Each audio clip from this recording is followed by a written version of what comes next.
Olá, bem-vindos. Que a graça e a paz do Senhor, Deus Todo-Poderoso, seja sobre a sua vida. E que você sempre lembre, você não está sozinho, você não está sozinha.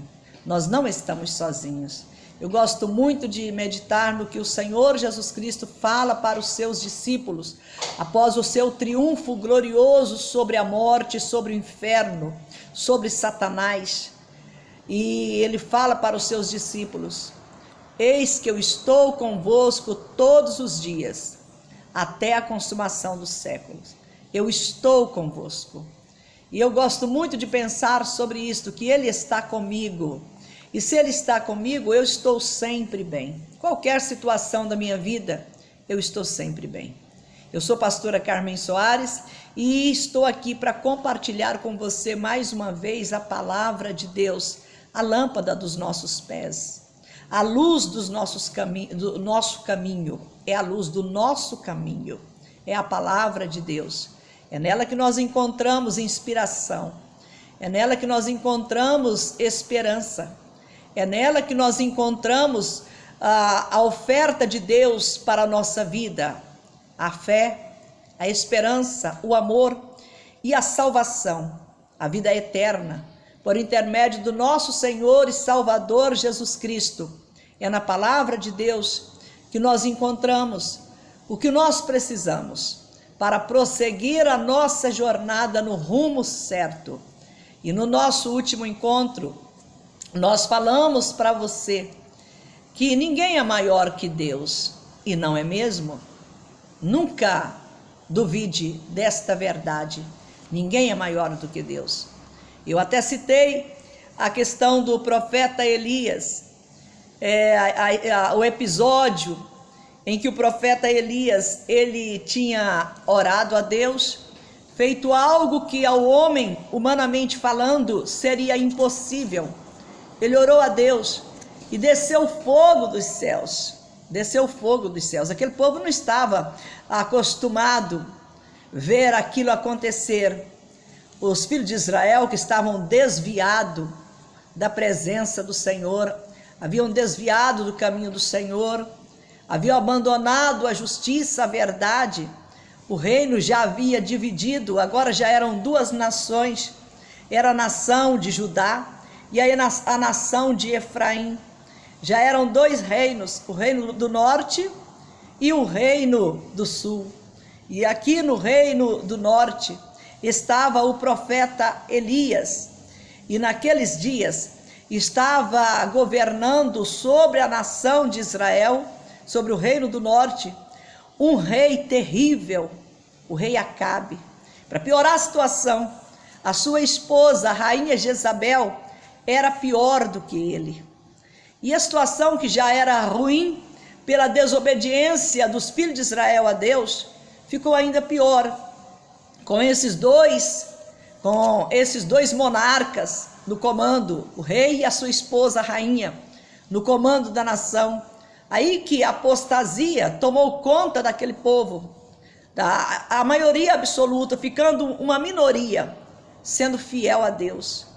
E depois de Elias orar a Deus lá no Monte Carmelo, e na presença de todos aqueles que lá estavam, ele viu, após ele clamar a Deus, os céus se abrir e Deus derramar fogo dos céus e queimar o holocausto que ele havia colocado sobre o altar, que ele também havia restaurado diante dos olhos de todos. E Deus mostrou para os filhos de Israel que ele era Deus, que ele sempre foi Deus e ele sempre continuaria sendo Deus. E ali foi algo extraordinário, porque o povo naquela hora ficou animado, o povo ficou feliz por ver Deus respondendo à oração do profeta e mandando fogo dos céus e consumindo o holocausto. E depois o Elias, junto com aqueles que viram a glória de Deus, eles lutaram contra os profetas de Baal, os que haviam desafiado a Deus. Elias os chamou para um desafio e eles aceitaram. Chamou o povo para um desafio. O Deus que responder com fogo, este é o Deus verdadeiro. E os profetas de Baal ficaram metade do dia, clamando a Baal, que não deu resposta para eles. Aí, quando chega na hora de oferecer o sacrifício determinado por Moisés, o Elias fala para ele: agora basta, agora é minha vez. E ele vai, na hora do sacrifício, oferece o sacrifício, clama a Deus, Deus responde com fogo, recebendo o sacrifício e fazendo maravilhas no meio deles. E assim, agora o povo, vendo que realmente Deus existe, que ninguém é maior do que ele, o povo animado juntamente com Elias, eles travam uma batalha física contra os profetas de Baal e do poste ídolo e mata todos eles. E assim, Deus fez uma obra maravilhosa naquele dia. Porém, quando o rei Acabe, ele volta para sua casa, ele conta a Jezabel, sua esposa, a rainha maldita, a rainha malvada, a rainha idólatra, o que o Elias tinha feito, o que havia acontecido com os profetas de Baal, o que havia acontecido com os profetas do poste ídolo. Aí o que a rainha faz? Ela faz uma ameaça, ela o ameaça.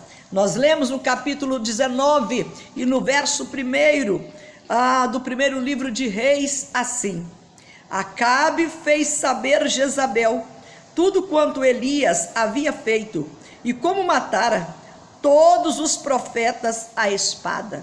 Então Jezabel mandou um mensageiro a Elias dizer-lhe: faça-me os deuses como lhes aprouver, se amanhã a estas horas não fizer eu a tua vida como fizeste a cada um deles.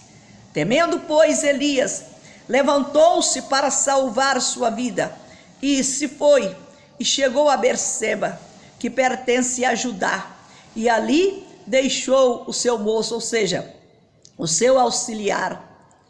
Ele mesmo, porém, se foi ao deserto, caminho de um dia, e veio e se assentou debaixo de um zimbro, e pediu para si a morte, dizendo: basta, toma agora, ó Senhor, a minha alma, pois não sou melhor do que meus pais.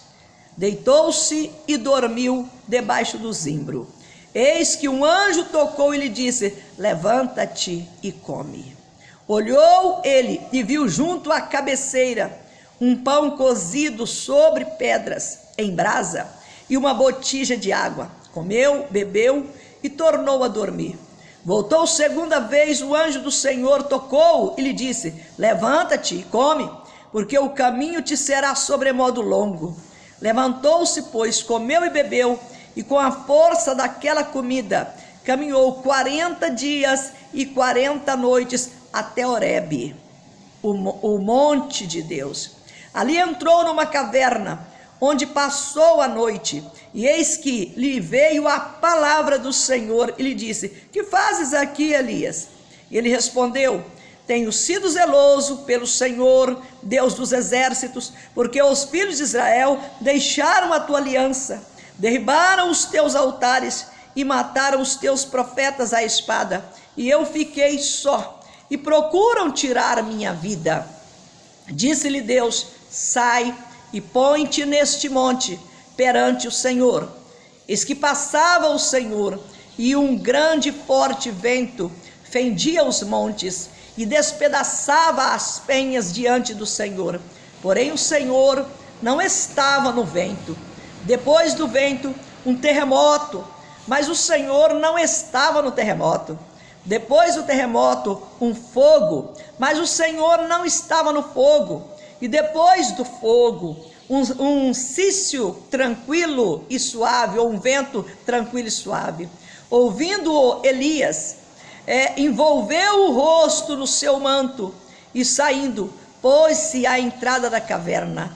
Eis que lhe veio uma voz e lhe disse: que fazes aqui, Elias? E ele respondeu: tem sido em extremo zeloso pelo Senhor Deus dos exércitos, porque os filhos de Israel deixaram a tua aliança, derribaram os teus altares e mataram os teus profetas à espada, e eu fiquei só, e procuram tirar minha vida. Disse-lhe o Senhor: vai, volta ao teu caminho para o deserto de Damasco, e em chegando lá, unge a Azael, rei sobre a Síria, a Jeú, filho de Ninsi, ungirás rei sobre Israel, e também Eliseu, filho de Safate, de Abel-Meolá, ungirás profeta em teu lugar.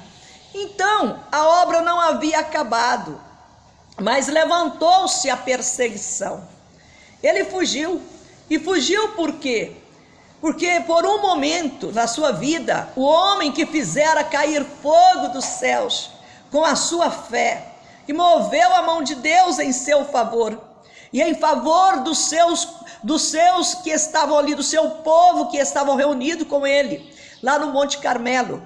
Ele, Elias, ao invés dele glorificar a Deus e chamar o povo para uma conversão, para uma mudança de rumo, chamar a nação de Israel para mudar o seu comportamento, para voltar para o Senhor, para voltar para Deus, para seguir a Deus. Mas quando a Jezabel mandou o recado: faça-me os deuses como lhes aprouver, se amanhã a estas horas não fizer eu a tua vida como fizeste a cada um deles. E ele temeu. Parecia naquela hora que aquela rainha Jezabel era maior que Deus, mas ninguém é maior que Deus, nada é maior que Deus. Ele é o soberano. Agora, como que pode o Elias, com tanta intimidade com Deus, vendo Deus dando resposta à sua oração de uma maneira tão gloriosa, basta uma ameaça de uma mulher perversa, de uma rainha cruel, para ele fugir. Ele fugiu, ele correu cerca de 113 quilômetros, ele fugiu, ele afastou da cidade de Samaria, da região, do local que ele estava, nas regiões de Samaria, exatamente para poupar a sua vida, como se ele não tivesse um Deus que cuidasse dele, como se ele não tivesse fazendo a vontade de Deus. É claro que os deuses de Jezabel já haviam sido derrotados pelo Elias. Os deuses de Jezabel eram aqueles que os seus profetas invocaram a manhã inteira lá no Monte Carmelo, e nada aconteceu. Eles haviam preparado o altar ao seu Deus e colocado o holocausto e ficado a manhã inteira clamando, e o Deus deles não respondeu. E só por isso já era suficiente para o Elias dizer que os deuses de Jezabel não eram nada, porque ninguém é maior que Deus. Então já era para ele poder dizer, quando a Jezabel mandou a mensagem para ele, era para ele responder: maior é Deus, maior é o Deus de Israel, e os deuses de Jezabel não são nada, não são nada. Eles acabaram de provar isto lá no Monte Carmelo, que eles não eram nada. Então fale para Jezabel que eu não a temo, porque eu sei em quem tenho crido, e eu sei que ele é poderoso. Mas ele não fez isto. Ao invés de ele dizer isto para Jezabel, ele foi fugir da presença dela, com medo. E o pior do que isto, como o texto que nós vemos, ele ficou tão desesperado, tão cansado, tão exausto, deprimido, diante da ameaça do adversário, diante da ameaça do diabo usando a rainha Jezabel, que ele pediu a morte. Ele desejou estar morto, ele desejou morrer, ainda fala: basta, Senhor, mate-me. E Deus não ia matá-lo, Deus não tinha propósito de morte, a morte não estava no plano de Deus para a vida de Elias. Deus nem havia pensado em matá-lo, e a Jezabel não tinha poder para matá-lo. Ela não tinha poder sobre ele, porque morte não estava no plano de Deus para Elias. Desde o dia que ele fora formado no ventre da sua mãe, Deus o havia preparado para ser arrebatado, para subir para os céus em uma carruagem de fogo, diante dos olhos do Eliseu. Deus havia preparado isto para ele. Então, mas quando o perigo vem, a ameaça vem, nós esquecemos de quem é o nosso Deus, e aí nós ficamos focados só na ameaça do diabo, na ameaça de Satanás. Nenhuma arma forjada contra ti prosperará. Deus, ele tem essa promessa para a nossa vida, e ele tem esse poder de anular qualquer arma satânica contra a nossa vida. E o Elias esqueceu disto, porque ele deixou o medo tomar conta da sua alma, ele deixou o medo tomar conta do seu espírito, ele deixou o medo tomar conta da sua mente. No nosso último vídeo nós falamos para você a respeito de Jeremias em Lamentações, o sofrimento dele quando a alma dele se transformara em amargura, em veneno, em absinto, que é amargura, em veneno, ou seja, ameaça de morte. E qual foi a atitude dele? Ele disse: eu quero trazer à memória alguma coisa que me dê esperança.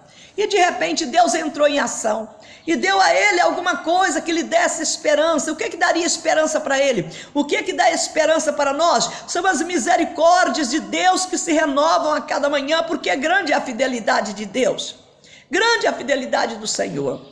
Então, quando nós vemos o texto do Elias fugindo, com medo dos deuses da rainha Jezabel, esquecendo que eles não eram nada, porque Deus só há um, só há o que possui os céus e a terra, só há o Deus Criador, só há o Pai de nosso Senhor Jesus Cristo, e o nosso Pai também, só Ele é Deus, não há outro Deus, só Ele é Deus. O resto é invenção de Satanás e da mente humana desvirtuada, que não tem respeito para com o Criador. Deus só há um, e nós precisamos lembrar disto. Mas Deus chega e fala para Elias, Deus chega e conversa com Elias, lá na caverna. Quando ele entra na caverna, como eu li para você aqui, ele entra na caverna naquele desespero, ali naquela caverna, ele esperava a morte, mas Deus não tinha morte para ele na caverna. Deus tinha para ele voltar novamente, no mesmo caminho que ele havia vindo. Ele deveria voltar, mas voltar agora para envergonhar o inimigo, para envergonhar Satanás, e para ser glorificado, para receber a sua recompensa. Ele havia combatido o bom combate da fé, ele havia sido um instrumento de Deus, e depois de ter sido instrumento de Deus, agora a ameaça da rainha Jezabel, dizendo para ele que o mataria. Não era isto que Deus tinha preparado para ele. O que Deus tinha preparado para ele era uma carruagem de fogo, que o levaria para o paraíso, que o levaria para os céus, para a presença de Deus. Então ele precisava voltar para que o projeto de Deus continuasse na sua vida.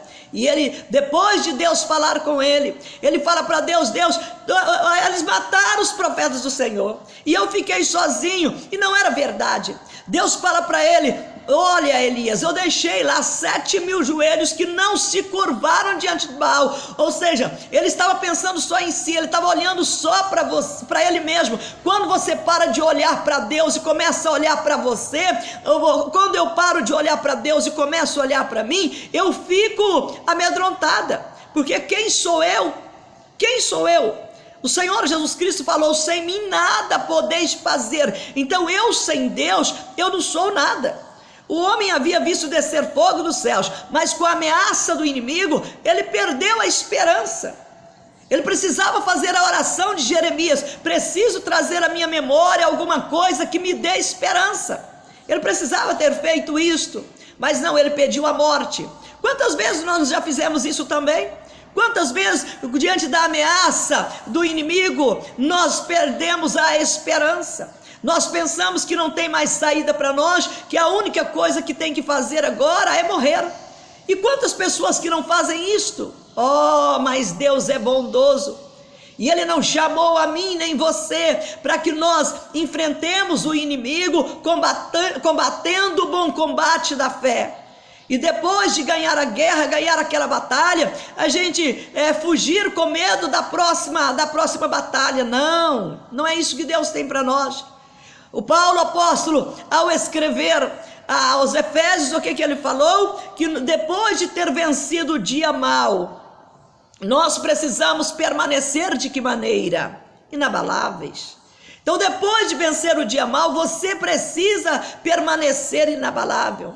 Mas por que nós não fazemos isto? Qual que é o nosso problema? Infelizmente, nós, nos dias atuais, a igreja do Senhor Jesus, muitos de nós, ao nos convertermos a Cristo, infelizmente, é nos oferecido um evangelho sem cruz, um evangelho que oferece, às vezes, apenas coisas boas. E isso não é verdade, porque não existe evangelho sem cruz. Nós precisamos lembrar disso. O próprio Jesus Cristo já definiu, minha querida, meu querido, que aquele que quiser vir após ele, precisa negar a si mesmo, precisa tomar a sua cruz e precisa seguir Jesus. E também tem um detalhe maravilhoso que fortalece a nossa fé, que a porta é estreita e o caminho é apertado, e além disto, é espinhoso. Agora eu quero que você pense um pouquinho na cena, você pegando uma cruz, colocando sobre os seus ombros, tendo que passar por uma porta apertada, estreita, porque é a única que tem, e depois tem que tomar o caminho é estreito, a cruz está nos seus ombros, e além do caminho ser estreito, ele também é espinhoso, e você precisa prosseguir nele, eu preciso prosseguir nele, e não tem como voltar. O caminho é tão estreito que não tem como voltar, e não tem como, eu vou voltar, vou desistir, porque isso aqui não é o que eu pedi, não foi isso que me ofereceram, porque disseram para mim que a minha vida ia melhorar, que as coisas iam ficar boas, né? É exatamente isso que muitas pessoas pensam, que o que é oferecido para nós é só coisas boas, é só maravilha, né? Só maravilha. Nós esquecemos que não existe evangelho sem cruz, não existe. Qualquer outra coisa oferecida é invenção de Satanás e da mente humana. Nós pensamos que tudo agora, né? Tudo agora vai melhorar sim, é claro que vai melhorar. Nós vamos passar a pensar como Deus pensa. Nós passaremos a ver as coisas não com a ótica humana, mas com a ajuda do Espírito Santo, na ótica de Deus. Mas muitas vezes nós pensamos que tudo para nós vai ficar maravilhoso, né? Nós pensamos que indo para a igreja, nossos problemas serão resolvidos num piscar de olhos. É passado às vezes um evangelho barato que é oferecido aí, que as coisas são assim, que num piscar de olhos as coisas vão mudar, vai virar uma maravilha a nossa vida, e não é assim, não existe isto. Por que tem tantas pessoas desviadas hoje? Por que tem tantas pessoas caídas e que se tornaram até mesmo inimigas de Deus? Porque elas acreditaram no evangelho sem cruz, no evangelho barato, no evangelho do toma lá e dá cá. Só isto, esqueceram que o evangelho, ele tem a cruz. Jesus falou que temos que negar a nós mesmos e tomar a nossa cruz. Então muitas vezes nós pensamos assim, que nós indo para a igreja, nossos problemas serão resolvidos num piscar de olhos. Quando a coisa apertar, o pastor ou a pastora vai orar por nós e tudo vai ficar bem. Nós pensamos que é assim, e será só alegria, agora vai ser só alegria na minha vida. Mas Deus, Ele precisa tratar o nosso caráter. Por que Deus precisa tratar o nosso caráter? Deus precisa tratar o nosso caráter porque nós somos mal educados. Sim, nós somos mal educados, às vezes pelos nossos pais, ou é o nosso coração que é duro demais. Nós não deixamos que as coisas boas que precisa ser tratado na nossa vida, nós não deixamos que elas sejam tratadas. Nós resistimos às vezes o castigo da mamãe, resistimos o castigo do papai. Quando completamos 18 anos, achamos que ninguém mais manda em nós, que a vida é nossa, nós podemos fazer dela o que bem queremos fazer. Então o problema é isso, Deus tem que tratar isso na nossa vida. Nós somos mal educados, viemos de relacionamentos frustrados, viemos de casamentos que muitos acabam em tragédia.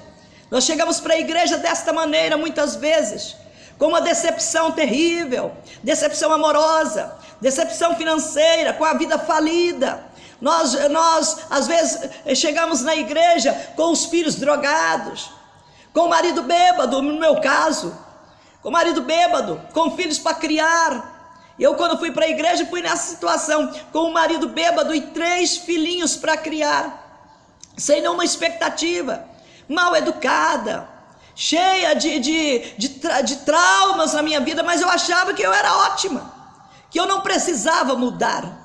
Mas eu precisava ser mudada, meu caráter precisava ser tratado. Então, às vezes, nós chegamos desta maneira, mal educados, mal acostumados, mimados, paparicados muitas vezes, paparicados, interesseiros, gananciosos, vaidosos e muito mais coisas no nosso caráter.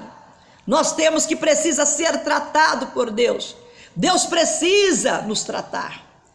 Precisa nos tratar para quê? Por que Deus precisa nos tratar? Porque Ele tem um plano na nossa vida. Ele tem um projeto na nossa vida que não pode ser frustrado. Então Ele precisa nos tratar. E quais são as ferramentas que Ele usa para esse tratamento? Quais são as ferramentas que Deus usa para tratar essas coisas, esse mau comportamento nosso, esse caráter desvirtuado nosso? O que é que Ele usa? Ele usa exatamente as aflições, Ele usa as dificuldades da nossa vida. E às vezes, quando Deus começa o tratamento, aí o diabo levanta um agente dele, como levantou a Jezabel para mandar o recado para o Elias, para dizer para o Elias, que me faça os deuses o que quiser, se amanhã esta hora você não estiver morto. Aí pronto, o Elias parou de olhar para Deus e começou a olhar para Jezabel. E o que Deus estava fazendo ali na vida do Elias? Qual que era o propósito de Deus por deixar que aquela rainha o ameaçasse? E ele então deixasse o medo tomar conta da sua vida e corresse, andasse cerca de 100 e tantos quilômetros para fugir daquela mulher. Ele pensava que fazendo assim ele estaria preservando a sua vida. Mas o que Deus queria fazer através disto?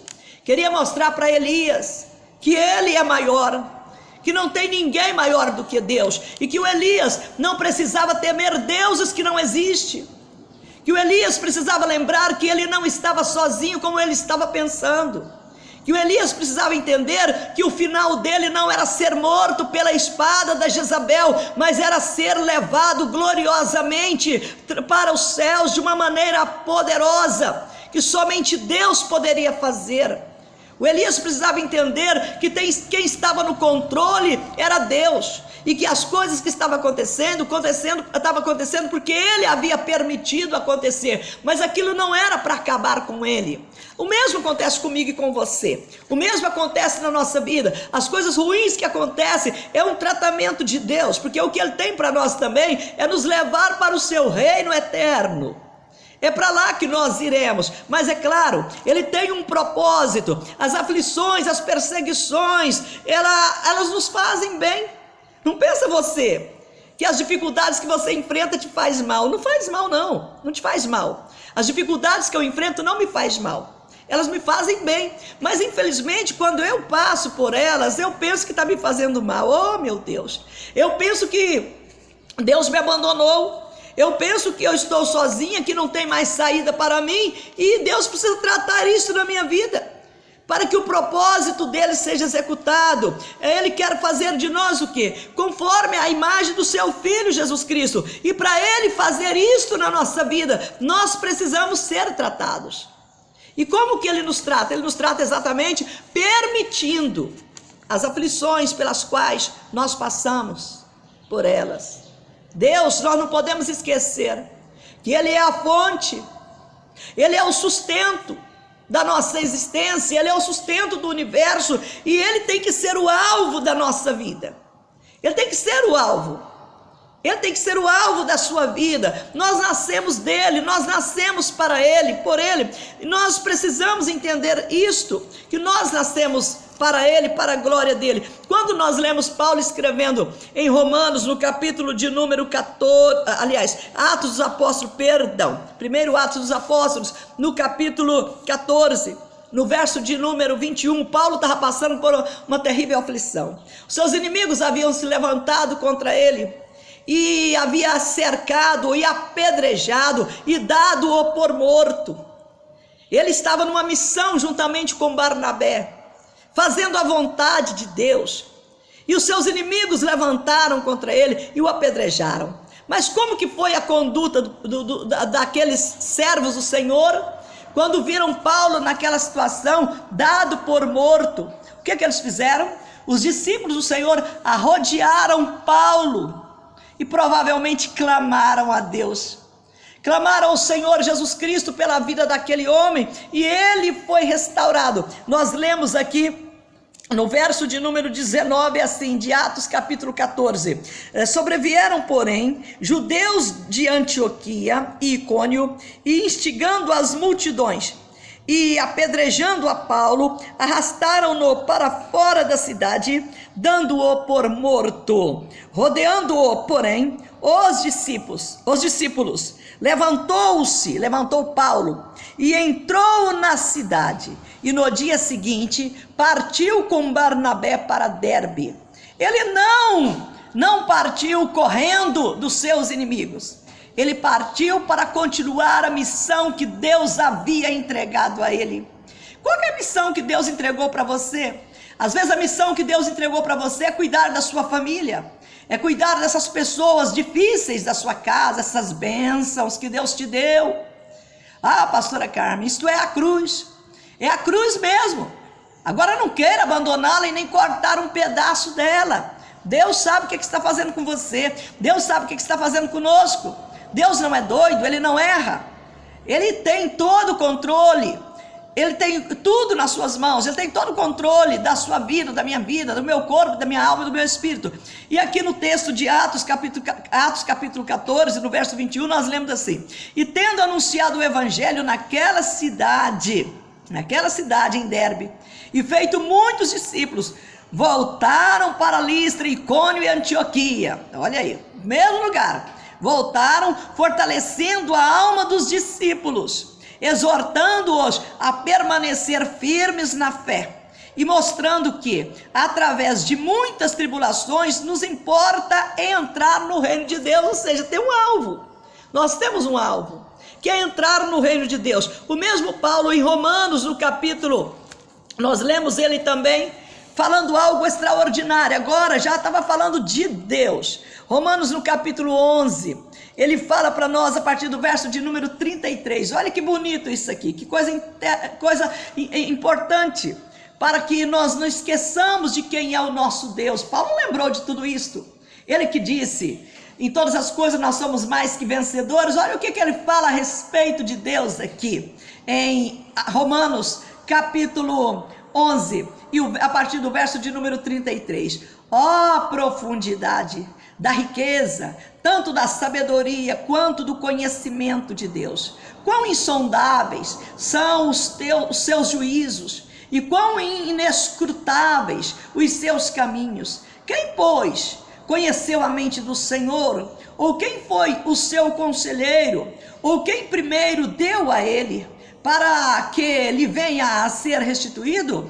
Porque dele, e por meio dele, e para ele são todas as coisas. A ele, pois, a glória eternamente. Amém. Ou seja, quando o inimigo levantava contra ele, ele glorificava a Deus. Quando o inimigo levantar contra você, você precisa glorificar a Deus. Você precisa dizer: obrigado, Senhor. Se o Senhor permitiu que o inimigo levantasse contra mim, eu tenho que ter a convicção que ele levantou para cair e o Senhor ser glorificado na minha vida.